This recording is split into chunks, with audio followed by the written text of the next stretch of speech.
But what we do with it is the blessing. It's in our hands to put that blessing in motion. Wow. You think that had to be? Wow. Wow. That was his Hall of Fame speech, rightfully so. It's a Super Bowl champion right here, man. This dude, man, he done did it all, man. Did it with the Colts and he did it with the Rams when they didn't have an L.A. on it. So, Sway, you be so mad. Like, you want every team to be from Oakland. The entire league. I wish they did have an Oakland Rams. They did in St. Louis Rams. So I remember he played for them as well, man. But, this dude has been on our show a few times. Yeah, citizen. He's a citizen of Sway in the morning. Yes, sir. And true indeed, man. And in right fashion, man, he showed up today and he's looking slim Jim, Yeah, man. It looked like life is really good for this man. Marshall Faulk is here, ladies and gentlemen. Come on, man. Hey. Welcome back. Yo, man, what do you do on your off time, man? I don't really have off time, man. Really? Yeah, I don't even look at it as off time. I'm always on. I'm enjoying life. As I was telling you, it's all about mentally and physically trying to personal develop and become the best person, best version of Marshall Faulk that I can. So what are some of those methods that you use for development? Yeah, listen, after 2020, if you don't know how to practice like positive mental health, then you struggling. Yeah. It caught a lot of people off guard. People got introduced to themselves, got introduced to their inner demons, and they're searching. And for me, I'm always reading and listening, trying to learn new things. If you're not personal development, then you're going backwards. You're constantly, you have to find ways to increase your opportunity to maximize the time that you have on this earth. And that's what I do, man. I'm all about it. Seriously, I just got into this new book, The 12-Week Year. Okay. Like how do I like maximize this time? Because sometimes we let time go by and we just I'm gonna do it, and before you know it, it's a new year. And That's you haven't done it yet. You have said not something. done it yet. I'm sorry, Tracy. Go ahead. I was going to say really quickly, I'm over here in Brooklyn, Marshall, but I'm happy to be speaking to you with the power of technology. Are you able to share what was the hardest habit for you to drop or the hardest habit for you to pick up?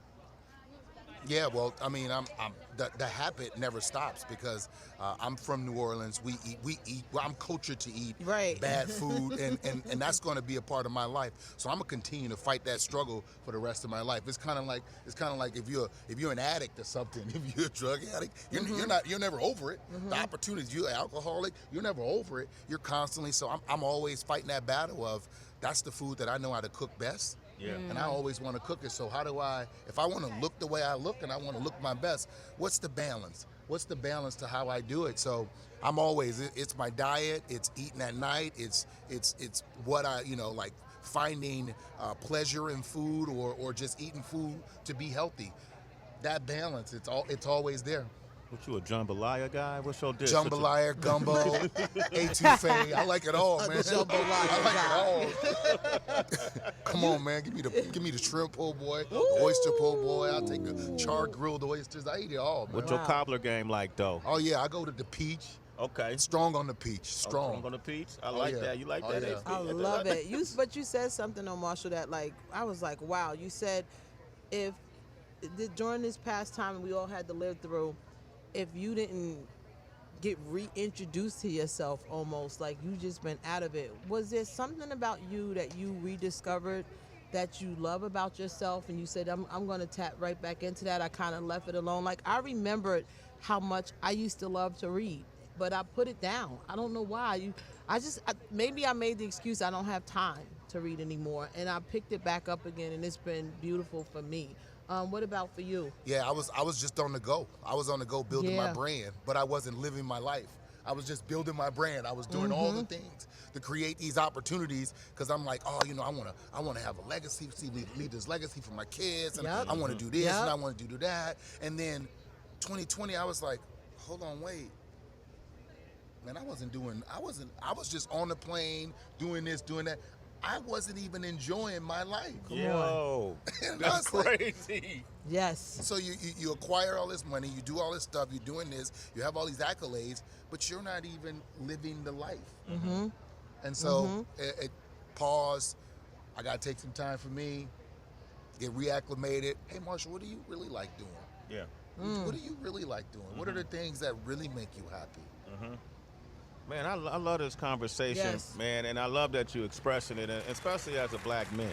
You know, these kind of conversations I think need to be in the forefront. We've all gone through some things. I've shared some things that I've gone through, and I looked at myself a few times, and some of the things I didn't like what I saw, man, and initially I didn't really know how to approach it, how to better it. Yeah. You know what I mean? Yeah. And then also I didn't learn how to accept it for what it was, you know what I mean, and move forward. Some of the things I didn't like about myself was a part of who I am, right? So I had to figure out how to reverse it, man, and then share it with family members, That's it. right? Did you share, who was you sharing this process, your journey with? You know what? My kids, literally. Okay. Talking to my kids. I got 5 older brothers. Having a conversation with them, trying to find out, like, hey, you know, I'm in a better position than y'all. Are you guys here? Yeah. Because I know. If I'm here, If I'm here, where I'm you like, at? look, like, and I feel like I live a good life. Let's talk, bro. Yeah. Like, let's sit down. Let's Let's talk you know about what I'm it. saying? Let's talk about this. Let's you know, we gonna talk about sports, and we're gonna talk about movies, and we're gonna talk about, but let's really talk about, like, where you at really, like, mentally, where you at? You good? You all right? You cool? Like, really having those conversations, and genuinely being concerned about your brother, and whether they're your real brother or just a brother. Yeah. Ooh, I like that. Man, Marshall Faulk is here, man. That was a bar. He just dropped a bar. We might have to throw a beat on him, man. You rap too, dude? Sound like you got bars, man. You rap it too. Hey, man, when you look at the NFL now, what kind of progress have you seen? We constantly talk about what's wrong with the NFL, but what do you think is right with the NFL right now? Yeah, you know what, and that's good, because I think that they've made leaps and bounds in what they've done. They're allowing the players to have fun. They've made the game to a parent. If you have a young kid, you look at the game of football, you're actually okay. I'm okay with my kid playing this game, not the barbaric game that I played. Yeah. When they were going after head. You know what I'm saying? When knocking you out of the game was a badge of honor. Yeah. You know, it's a different game now, and I believe they've done that. The entertainment aspect of the game, and what they're bringing to the table. Let's just say, who's performing in a stadium? Come on, Dr. Dre. Bruh, Wow. people don't even understand. Like, Kendrick Lamar. people like, oh yeah, we got them. Eminem. They don't understand. Married. They don't understand Snoop Dogg. what that entertainment used to be like, and it was not for us. Although we were spending the same monies for tickets in the stadium, it wasn't our cultured entertainment, and to have that, Wow. that's a huge That's real. advancement in That's this. You know what I'm saying? There's 32 owners. Yeah. 31 of them are others, you know what I'm saying? Yeah. And then there's one minority. So you got who playing in here? Yeah, man, I like that, man. I'm That's excited a- about that's why a big step, man. Hey, man, 90% of the people watching is watching for that halftime. Absolutely. So, come on, man. Facts. Absolutely. Hey, so is this a rhetorical, like, silly question to ask who you got in the game? Somewhat, but you know, just We love an honest man. I mean, you know, I walk up here, I should just have a horn on my head, because I am a Ram, but the stars have aligned, you know, Yes. and they made the right moves to get here. And here's what I'm gonna say: if there's ever a person that can rise to the occasion and slay the moment, Yeah. Joe Burrow is that guy. He's that guy? Like, he has Really? the pedigree to do it. The question is the moment too big, or do the Rams have too much firepower?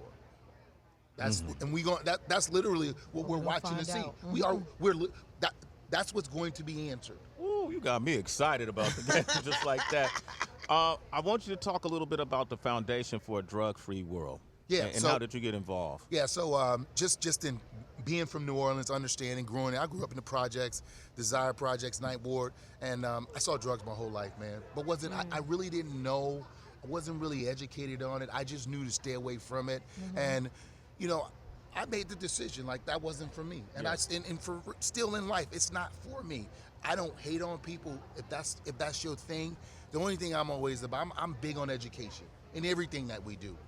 With exercise, diet, health, fitness, anything. Educate yourself before you just decide to do things and find out, is it for you? Drugs is no different. Yeah. And I feel like people, they just think they're copycats. It's like, oh, so and so doing this, I'm gonna do this. Oh, whoop. You didn't know they had fentanyl in there. You gone. That's it. Come on. That part. So education is everything. Okay. And this is no different. We always tell people, let's just go get the information and find out, and that's it. Like, well, I'm not the person to beat people over the head.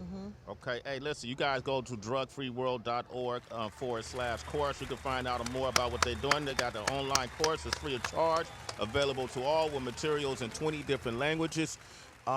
Master P. Baby, Slim. You got it. Lil Wayne. Nola's finest. Nola's finest, D1. Do you have relationships with any of these guys? Some of them, yeah. Some of them, Wayne, P, Baby. You know, we those are guys that, like, in my time when I was coming up, they were coming up at the same time. And to watch those dudes, their entrepreneurial journey into their space, their spaces of really, hey, I'm going to own my own. Yes. And that just, you know, in the South, that was like a new culture. When we watch people on the West Coast do their thing, and we watch people up north do their thing, and it was like that music, West Coast music, you know, East Coast music, it was popping. They were like, okay, down South music, we're bringing a different thing, but what we're going to do is we're going to make sure to get in the business of owning our own. Absolutely. Yep. Jay did the same thing over in, you know, it's like, Rockefeller. right, and then Shout it was out like, to hold Mia on, X wait. too. Shout out to Mia X, because Yes, I Heather. follow her on social media and what she's doing with her food and cooking and the culinary, just celebrating where you guys are from. And she has her own line out with rice and seeds. Like, she's killing it. And So P, Master P is masterful in how to be an entrepreneur. And what I love is he doesn't hoard the information. Yes. And no. He'll sit you down. Hey, young man, here's what you need to do. Yeah. This. Yeah, man, come on. You know where they say he got a lot of the game from, though. You know, Marshall. I don't know what they say. Okay, I'm gonna tell you because I'm from the Bay. You know, Master P came out there, got a lot of that game from the Bay too. I know, but when you say that, but from who in the Bay was doing it like that? Oh man, come on, man, 75. Because we don't know. I'm like Sir Charles. I could tell Marshall you. Marshall don't know like I don't know. EA Sway. Ski. I'm EA like, Ski. tell me. Come on, I just named y'all three. Y'all just don't know their names. Well, nobody named don't all- know. Obviously, they weren't entrepreneurial then. No, don't do that, Marshall. We should know your name. They still popping, man. We about to set trip up in here. You got T popping. fired Come up at on, the man. corner now. Come T on, man. fired up. Here we go. I mean, for real, the first person, 40 with his crew and what they did. His for uncle. me, in the 90s, I was like, hold on, wait, the Click, this crew, what they're doing? Ooh, you just dropped 40 the- Water, he started doing, I was like, oh man, first, like, entrepreneur that I saw up in the And Bay. I remember He was the Too first Short. one. Too Short. yeah. They're selling the tech. We didn't know who this guy Sir was Charles, selling stuff they out all of his got car. the game. It's a 40s family, Kyrie, Young Black Brothers. But you remember Too Short? Selling, because the word was back on the East Coast that there's this rapper named Too Short that's selling music out of his car. He's like, how's he doing? Well, he owned his own stuff. Like, what? He's a record company out of a trunk of a car? What does that mean? And merchandise. We was hearing this merch, and T-shirts, and so that's crazy. The Bay. The Bay Area. Hey, man, listen, Marshall, man, I appreciate you, brother, and everything that you're doing. It's incredible. I love man. having you up here. Anything you want to say in closing? No, man, no, I'm just here. Oh, you know what? Here's a, and I have to give this plug because in the world today, you know what's taking off? Gambling. People want to gamble. Everybody's gambling, and I'm always advocating. I don't tell people to abstain. I just want you to know, if you're out there gambling, be responsible. Yeah. Listen, if you only got $1,000, then don't bet $1,000. It's not for you. You're not gonna be responsible. Find a site, and I look for things to tell people to go. Max and Bet. They'll help you be responsible. They'll show you how to bet, what to do, everything. They're educating you. They don't want you out there just losing your money. Right. Make gambling a hobby. It's not a job. It's not a career. It's not a lifestyle. It's something that's supposed to be fun. We're supposed to be able to say, hey, let's bet a soda on the game. Yeah. And have that and be okay with. Tell Marshall how much we be betting. $1. There you go. That's it. Bet over $1. There you go. And Sway guess don't bet what? over It's not the money. It's the win. Yes. Yeah. It's like I won. That's what it is. And a lot of people they don't understand it. Yep. So Maxim Bet is where you want to go, and they'll help you and they'll show you, and they have everything that everybody else has. They just have it better, and they care about your outcome even if you don't win. Man, we got a king sitting next to us right here. Yes. Marshall Faulk, man. I appreciate you, brother, every Right on. time, man. Right okay, on. every time, man. I love it, man. Hey, man, broadcasting live from SiriusXM. It's our own radio roll. We did it ourselves. Okay, Super Bowl 56 is amongst us. Up next, we got multiple Grammy Award winner Neo is coming up next. I see him, too. Okay, all right, Shea 4 and 5, Sway in the morning. Let's go. Count, boy.